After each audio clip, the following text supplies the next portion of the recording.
West Hill United is a progressive spiritual community where how you live is more important than what you believe. West Hill United is a people, a place, an idea. We are a community living out of a progressive faith, striving to make a positive difference in our own lives, the lives of others, and the world. Join us Sundays at 10:30 a.m. or connect with us at any time. Welcome to today's gathering. My name is John McKechnie, and it's my pleasure to welcome you today from Linlithgow, Scotland. We are glad you have chosen to spend time in our room today. Our room comprises those of you who are gathered in the hall in Scarborough and those who, like me, join via Zoom. If you are regular with us or this is your first time, we hope that by the end of our time together, you will feel encouraged for the challenges of the week ahead. During last week, we were watching The Hobbit, An Unexpected Journey, based on Tolkien's book. There was a moment in the dialogue that struck us. Gandalf was trying to explain why Bilbo had been asked to take part in the quest. And he says, "I have found that it is the small things, the every deeds of ordinary folk, which keep the darkness at bay." He understood that Bilbo believed kindness and quiet courage mattered more than strength or domination. And this, over the course of the following days, brought a couple of ideas to mind.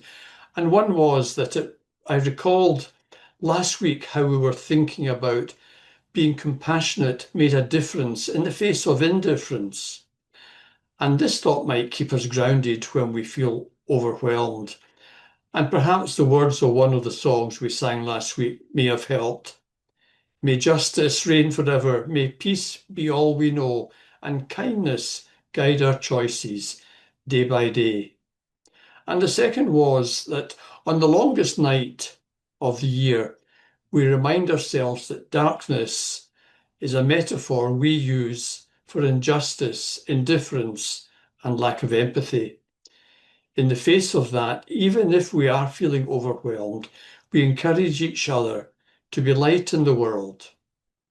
Kindness guiding our choices and being light in the world may not come easily. They both require courage. And that is probably part of the reason for why we're here today. I'm moving on to our land acknowledgement. West Hill is located in Treaty 20 and in the area of the Williams Treaties of 1923. These are the lands of the Mississaugas of the Credit First Nation and were previously occupied by the Seneca and Huron-Wendat First Nations.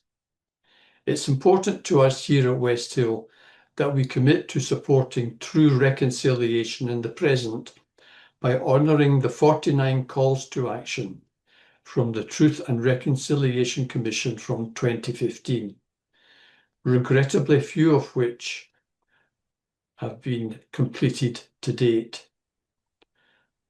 I looked further into this, and according to a federal government website, there are apparently 80 in progress just now.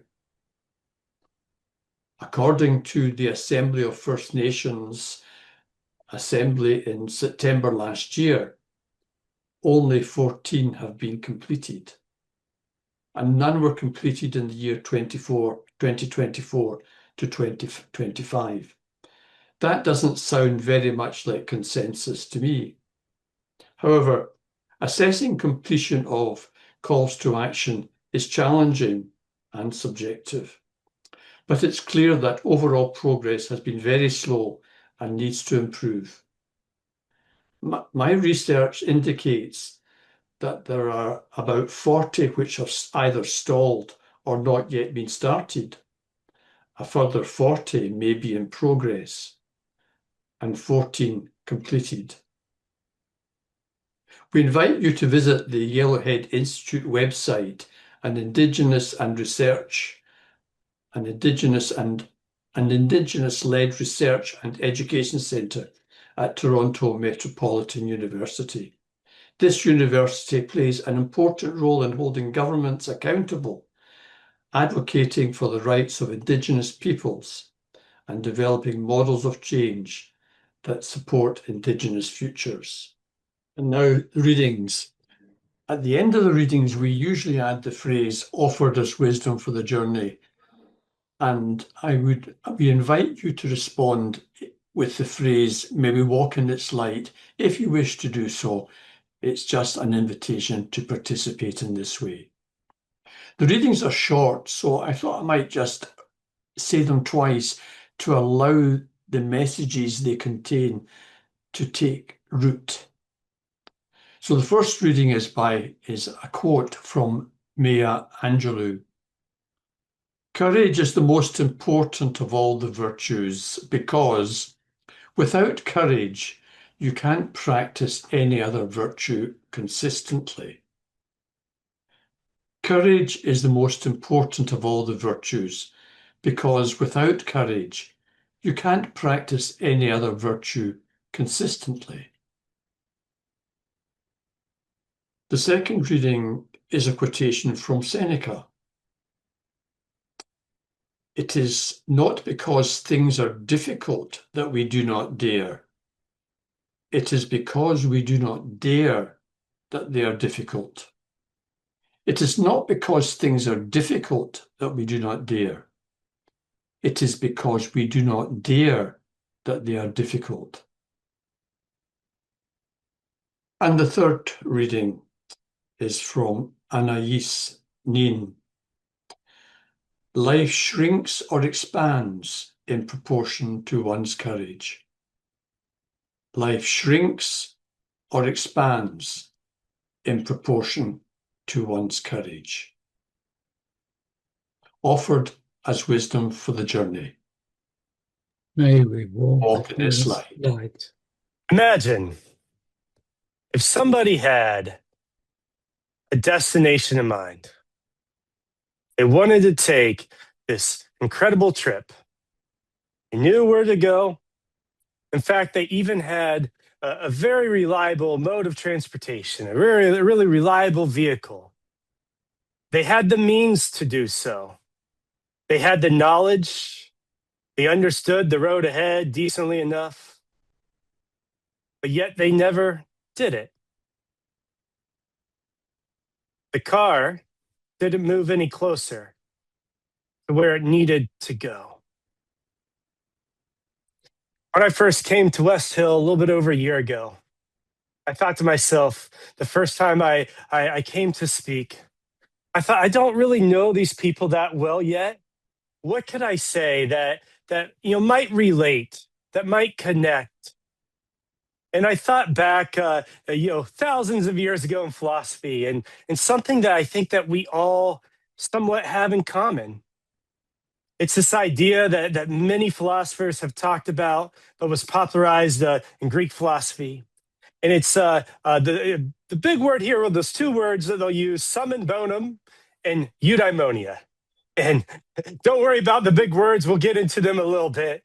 But ultimately, they would say, what is our ultimate aim? Aristotle, in his work, Nicomachean Ethics, he makes an argument that's somewhat like this. I'm going to give a little bit more of the modern day version of it. Imagine there's a student, a young student. They aim to get good grades. Why do they do that? Perhaps it's so they can get into the trade school or the university that they want to. But then, as the argument says, well, why would they want to go to that school? What for? Maybe it's so that then they can get a good job when they're done and make some money. Well, then, why would they want to make money? Is it just nice to have, this imaginary number online or some paper in your pocket? Well, maybe perhaps it's so they could start a family, or they could, buy a house or buy some nice things. But why would they want to do that? As you can tell, this is an onion that keeps on having various layers behind each layer. And ultimately, what Aristotle argues for is that he says what people are ultimately after, what they want, is this word eudaimonia.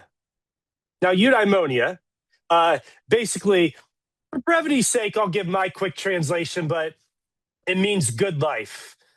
Think like euphoric, EU, so EU, and then this word daimon, I'll translate it to say good life. What we all want is a good life.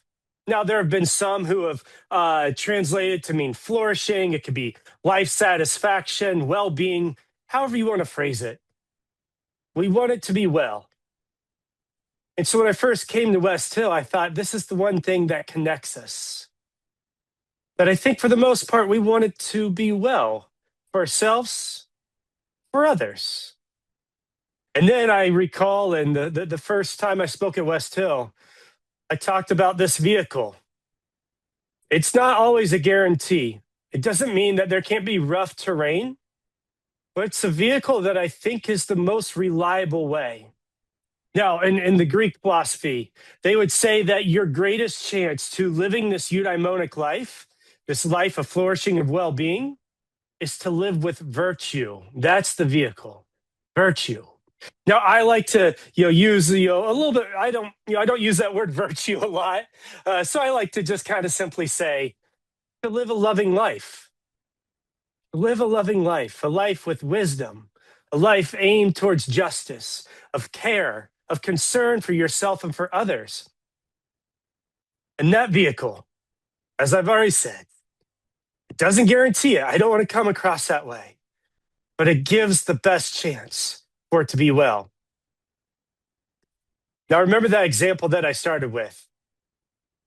So what if someone has a destination in mind, maybe not a specific destination, but even a general destination of a really good place for them and their life to go. And they have a vehicle. They have a way of doing it. Now, of course, they might still be learning about that vehicle as we all are. But let's even say that they have incredible maps.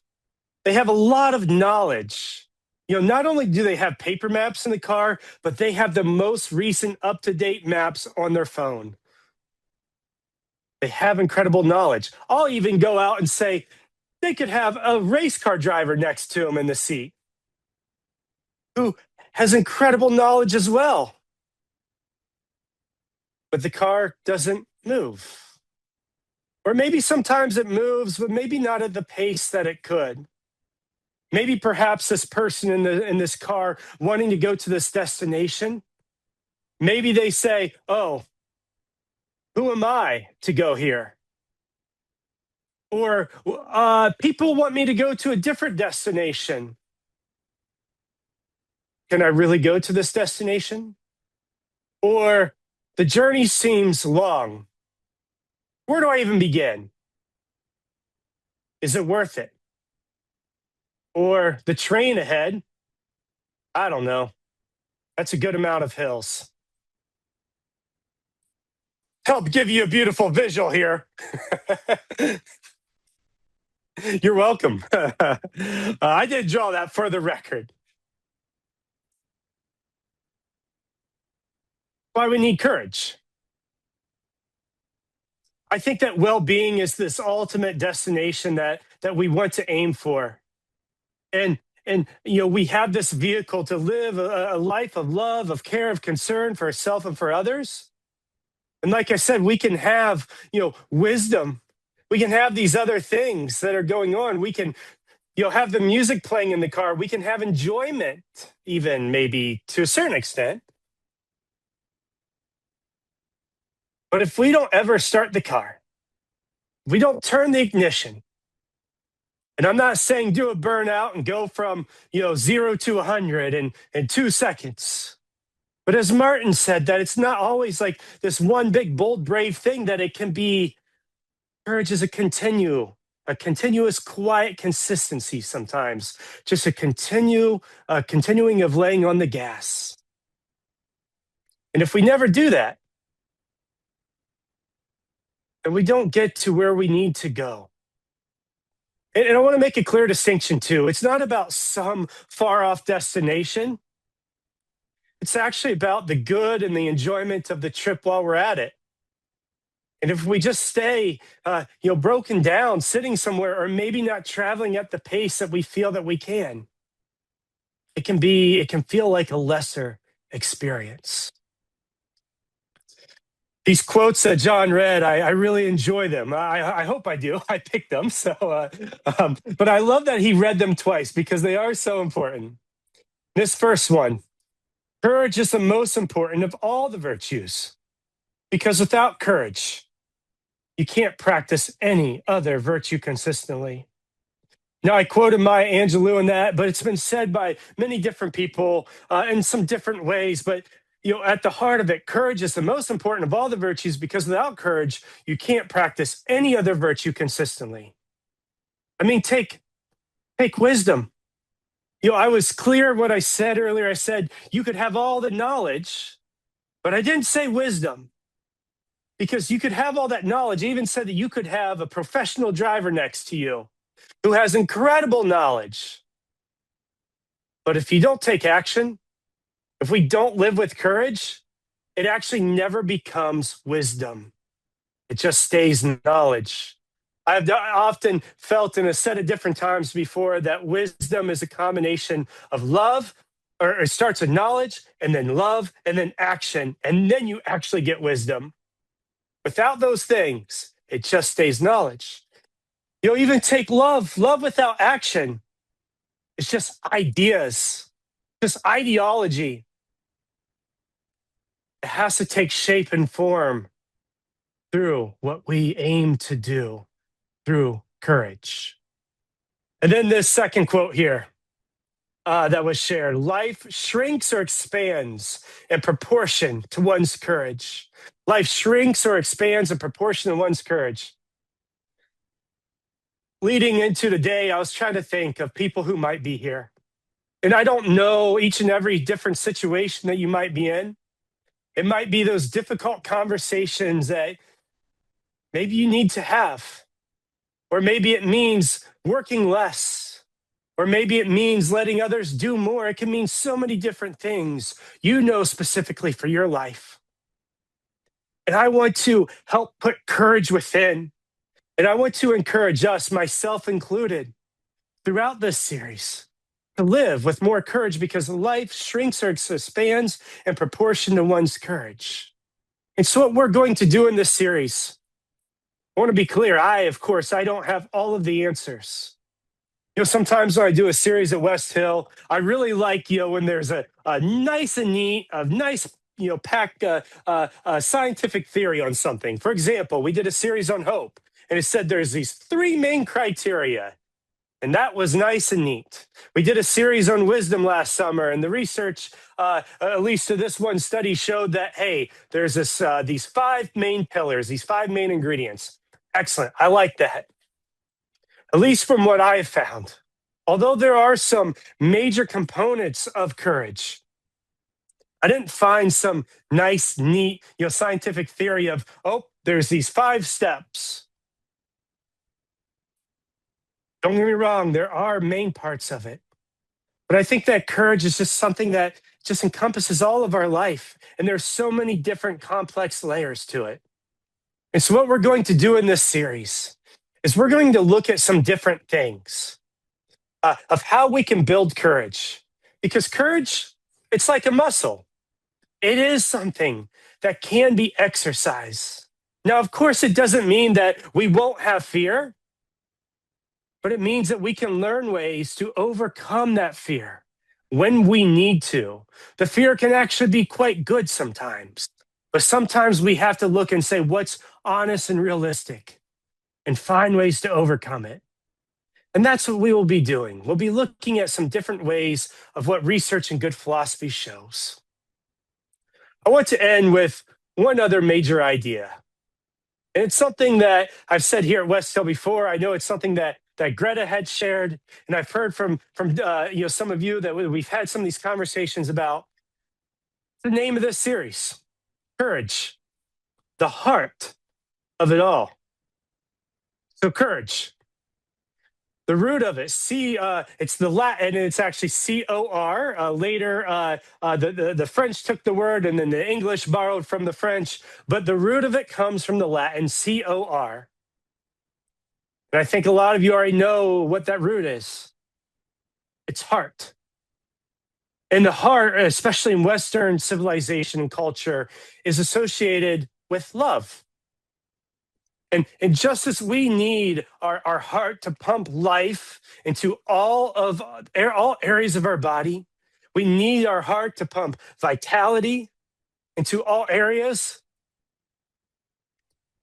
If we want to pump love into all areas of our lives, not just so we can say, oh, I'm a loving person, so that we can experience love, because life shrinks or expands in proportion to one's courage, then we have to use that courage. We have to use that heart.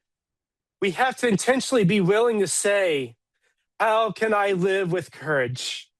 How can I live the life that I need to, even if others say this isn't the life that I need to, or society says there's a certain way that we should live, or we look at the journey and we say, is that too much? Whatever the reason might be, I don't think that there's any other way to do it. Now, of course, as I've said, that's easier said than done. And that's why we come together, to grow in wisdom so that we can have a greater ability to love, to be guided by love.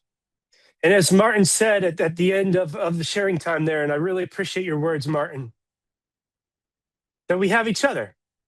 There's a thing that's collective courage, co-courage, that together we make each other stronger.